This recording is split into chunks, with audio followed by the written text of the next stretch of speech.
శివని అవమానిస్తూ తన డాబు దర్పం ప్రదర్శిస్తున్నాడు జై. కాని శివ తన టెంపర్ లూజ్ అవ్వకుండా కూల్గా ఉన్నాడు. జై, నువ్వు మాట్లాడాల్సింది అయిపోయిందా, ఇంకా ఉందా అని కోపంగా అడిగింది సురభి. ఎందుకు అంతలా ఫ్రస్ట్రేట్ అవుతున్నావు సురభి? నేను చెప్పింది కరెక్టా కాదా? ఈ వేస్ట్ ఫెలో వల్ల కాదనే కదా ఇంత కాస్ట్లీ గిఫ్ట్ కొనుక్కొని తీసుకొనొచ్చావు. ఇది మీ డాడీ బిజినెస్ రెప్యుటేషన్ కోసమే కదా, కాదు అని ఒప్పుకోగలవా? అందుకే చెప్తున్నా, ఇప్పటికైనా ఈ స్టేటస్ లేని వాడిని వదిలి మన స్టేటస్కి తగ్గవాడిని పెళ్లి చేసుకో. అప్పుడు మీ బిజినెస్ రెప్యుటేషన్కి ప్రాబ్లం ఉండదు అని శివ వైపు చూస్తూ వెటకారంగా నవ్వాడు జై. సురభి చిరాగ్గా ఫేస్ పక్కకు తిప్పింది. శివవైపు చూస్తూ, మిస్టర్ శివవర్మ, ఏ మోహం పెట్టుకుని మీరు మా ఫ్యామిలీ ఫంక్షన్కి అటెండ్ అయ్యారు అని చులకనగా అన్నాడు జై. మళ్ళీ తనే మాట్లాడుతూ, ఓ నిజమే, మీ మామగారు రన్ చేస్తున్న ఫ్యాక్టరీ త్వరలోనే క్లోజ్ అయిపోతుంది కదా, ఈవెన్ వర్కర్స్ కి శాలరీ కూడా ఇవ్వలేకపోతున్నారట కదా, వీలైనంత తొందరలో ఫ్యాక్టరీ క్లోజ్ అయిపోతుందని అంతా మాట్లాడుకుంటున్నారు. మీ ప్రాబ్లం క్లియర్ చేసుకోవడానికి ఈ కాస్ట్లీ గిఫ్ట్ తో కృతిని ఇంప్రెస్ చేసి రాహుల్ సపోర్ట్ తీసుకోవాలనే కదా మీ మాస్టర్ ప్లాన్. మీరు వేసే సిల్లీ ప్లాన్స్ మాకర్థం కాదని అనుకుంటున్నారా అని పొగరుగా అన్నాడు. శివ సైలెంట్గా జైని చూసి వదిలేశాడే తప్ప బదులుగా ఏమీ మాట్లాడలేదు. మీ వల్లనే కదా మేమీరోజు ఈ సిచ్యువేషన్ని ఫేస్ చేయాల్సొచ్చింది అని మనసులో అనుకుంది సురభి. వెంటనే శివని చూస్తూ, నువ్వు తన మాటల్ని కేర్ చేయాల్సిన అవసరం లేదు, జస్ట్ ఇగ్నోర్ అంది సురభి. శివ ఆమె చేతిని పట్టుకుని తను అతని మాటలు పట్టించుకోవట్లేదు అనే భరోసా ఇచ్చాడు. సరే, ఇలా ఎంతకాలం మీ ఆటలు సాగుతాయో నేను కూడా చూస్తాను అనుకుంటూ అక్కడి నుండి విసురుగా వెళ్లిపోయాడు జై. ఫంక్షన్ హాల్ అంతా చికా ఫ్యామిలీ మరియు మేధా ఫ్యామిలీకి సంబంధించిన వాళ్లతో, బిజినెస్ ఫీల్డ్లోని సెలబ్రిటీస్, ఇంపార్టెంట్ గెస్ట్లతో నిండిపోయింది. గెస్ట్లు ఒక్కొక్కరుగా స్టేజ్ పైకి వెళ్లి ఎంగేజ్మెంట్ చేసుకుంటున్న కపుల్కి గిఫ్ట్స్ ఇస్తూ, విషెస్ చెప్తూ ఫోటో సెషన్లో పార్టిసిపేట్ చేస్తున్నారు. జై వెళ్లిపోగానే, నేను కృతి దగ్గరికి వెళ్లి మాట్లాడొస్తాను, నువ్విక్కడే ఉండు, please be very very careful అని శివతో చెప్పి స్టేజ్ మీదకు వెళ్ళింది సురభి. రాయల్ లుక్ లో మెరిసిపోతూ ఎంతో దర్పంగా స్టేజ్ మీద దర్శనమిచ్చింది కృతి. కృతిని చూసి నవ్వుతూ, సో హ్యాపీ డియర్ కృతి, హ్యాపీ మ్యారీడ్ లైఫ్, మీరు ఎప్పుడు ఇలాగే సంతోషంగా ఉండాలి అని కృతి రాహుల్కి విషెస్ చెప్పింది సురభి. సురభిని చూస్తూనే ఎక్స్ప్రెషన్ మార్చేసింది కృతి. సురభి విష్ కి రిప్లై కూడా ఇవ్వకుండా హీనంగా చూస్తూ, ఆ డబ్బా గిఫ్ట్ పక్కన పెట్టేసేయ్ అంది. ఆ మాటకు సురభి మనసు చివుక్కుమంది. కాని అంతలోనే సర్దుకుంటూ నవ్వు మొహం పెట్టి, కృతి, నేను నీతో కొంచెం మాట్లాడాలి అంది. నువ్వు నాతో మాట్లాడాల్సిన అవసరం ఏమీ లేదు. నువ్విక్కడికెందుకొచ్చావో, ఆ గిఫ్ట్ ఎందుకు తెచ్చావో అన్నీ నాకు తెలుసు. నీ నక్క వినయాలు నాకు కొత్తేమీ కాదు కదా. మీ డాడీ బిజినెస్ కి హెల్ప్ చేయడానికి మా ఫ్యామిలీ ఇంట్రెస్ట్ చూపించడం లేదు అని కరాఖండిగా చెప్పింది కృతి. ఆ మాట వినగానే సురభి మొహంలోని నవ్వు ఆవిరైపోయింది. తనకు తెలియకుండానే తన శరీరం చిన్నగా కంపించడం స్టార్ట్ అయింది. కృతి, సురభిలు షికా ఫ్యామిలీలో ఈ జనరేషన్ కి సంబంధించిన కజిన్స్. వాళ్ళ తాతగారు శివేంద్ర షికా బ్రతికున్న రోజుల్లో కృతి సురభితో చాలా అన్యోన్యంగా ఉండేది. ఆ పెద్దాయన ఉన్న రోజుల్లో షికా ఫ్యామిలీ మొత్తానికి యువరాణిలా బ్రతికింది సురభి. కుటుంబంలోని అందరూ సురభికి ఏం కావాలంటే అది చేసేవారు. ఆమె కాలు కదపకుండా అన్నీ దగ్గరకే తెచ్చిపెట్టేవాళ్లు. అప్పట్లో ప్రేమగా ఉండే కృతి ఇప్పుడిలా సురభి మీద ద్వేషం నింపుకుంది.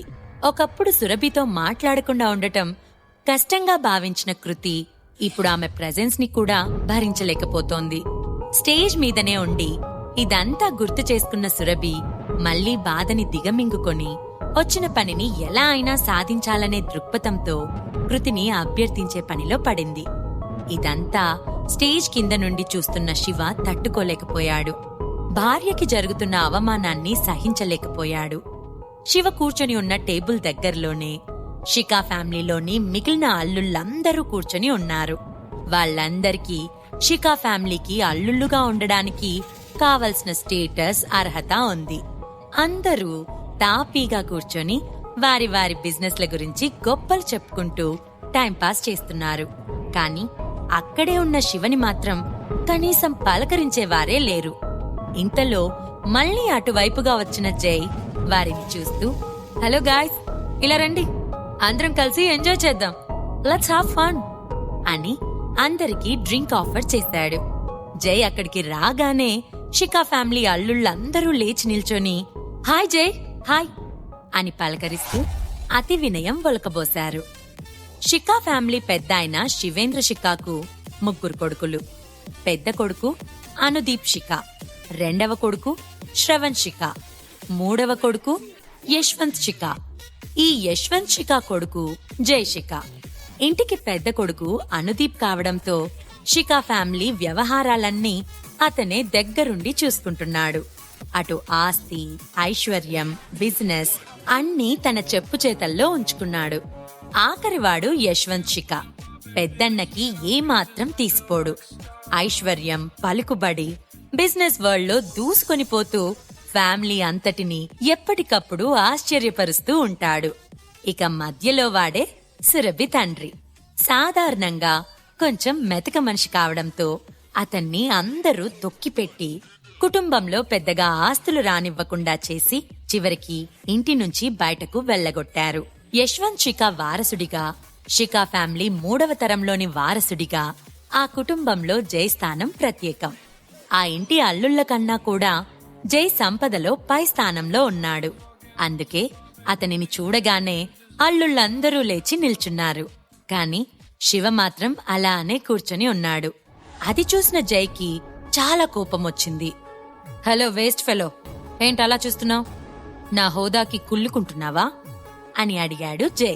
శివ మెల్లగా నవ్వాడు. ఆ నవ్వు జైలోని సహనాన్ని పరీక్షిస్తుంది. నువ్వెంతసేపిలా నవ్వుతూనే మేనేజ్ చేస్తావో నేను చూస్తాను అనుకుంటూ పళ్ళు నూరాడు జై. అందరూ పక్కనే ఉన్న టేబుల్ పై ఉన్న డ్రింక్స్ తీసుకుంటున్నారు. జై ఒక షాంపెన్ బాటిల్ ని షేక్ చేస్తూ సరిగ్గా ఓపెన్ చేసే సమయానికి కావాలనే శివ ముందు పెట్టాడు.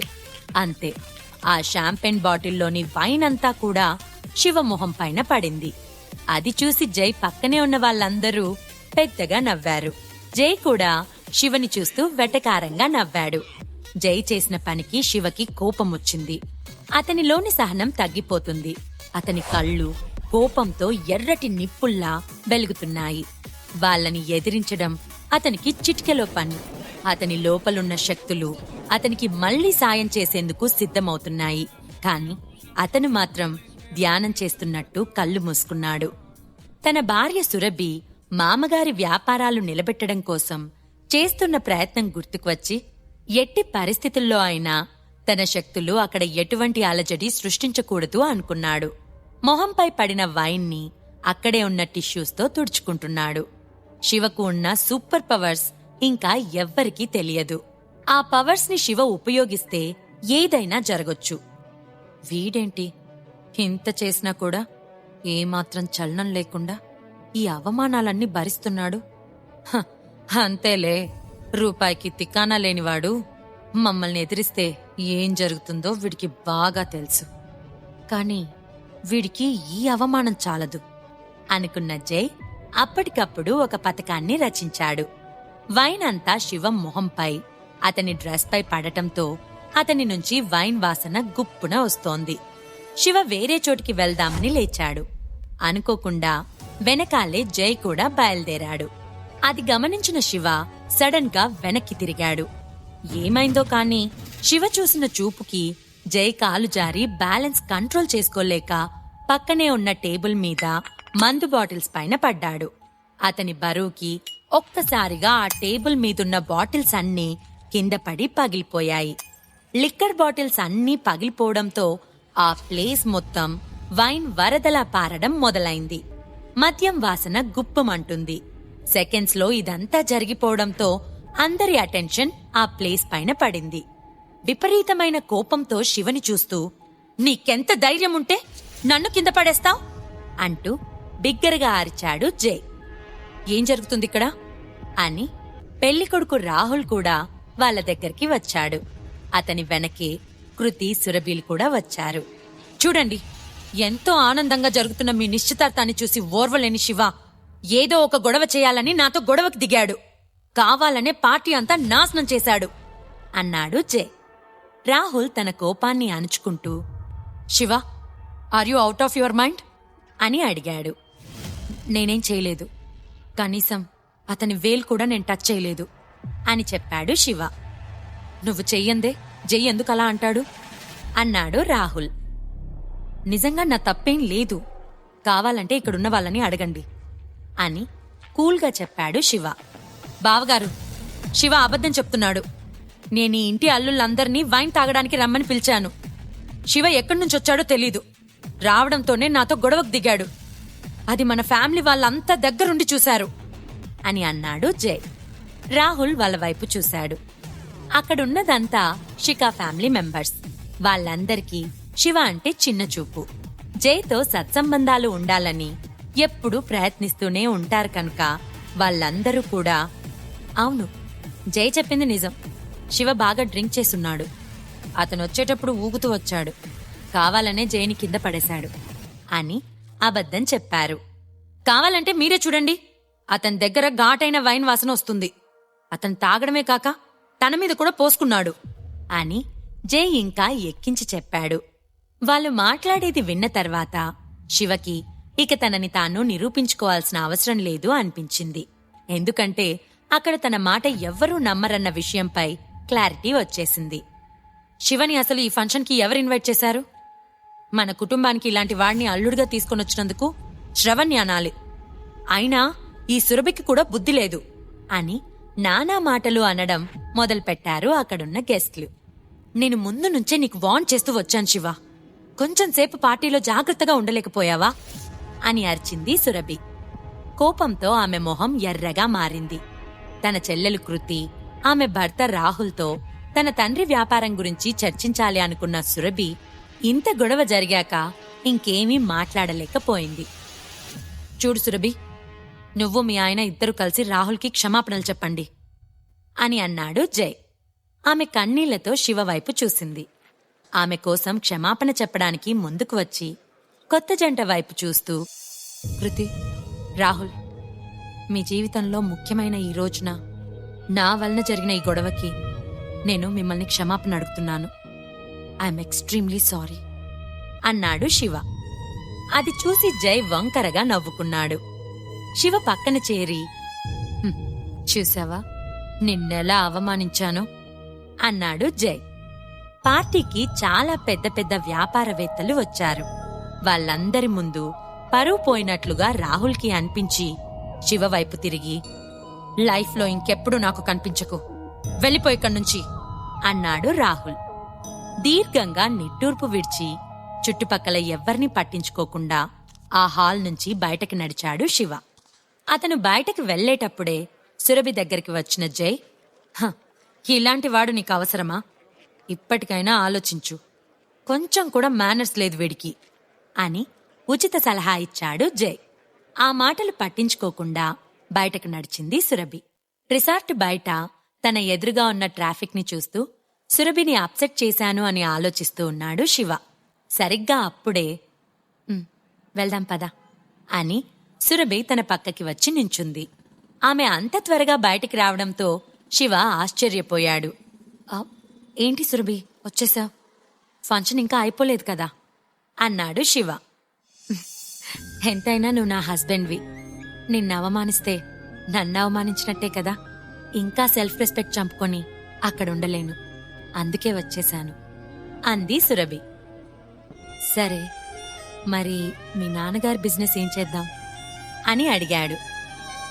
ఏమో తెలీదు, కానీ ఏదో ఒక ప్లాన్ అయితే ఆలోచించాలి అంది సురభి. శివ మౌనంగా ఉండిపోయాడు. కొన్ని క్షణాల తర్వాత, నువ్వే తప్పు చేయలేదు అని నాకు తెలుసు అంది సురభి. నువ్వు నన్ను నమ్ముతున్నావా అని ఆశ్చర్యంగా అడిగాడు శివ. ఖచ్చితంగా నమ్ముతున్నాను, ఎందుకంటే నీకు డ్రింక్ చేసే అలవాట్లేదని నాకు తెలుసు అంది సురభి. ఆ మాట శివకి చాలా సంతోషాన్ని కలిగించింది. నా మీద ఇంత నమ్మకం పెట్టుకున్న తనకి కష్టం కలిగించకుండా చూసుకోవాలి అని అనుకున్నాడు శివ. కాని నేను ఆల్రెడీ నీకు డైవర్స్ ఇచ్చేయాలని నిర్ణయించుకున్నాను. సూనర్ ఆర్ లేటర్ అది జరిగిపోతుంది.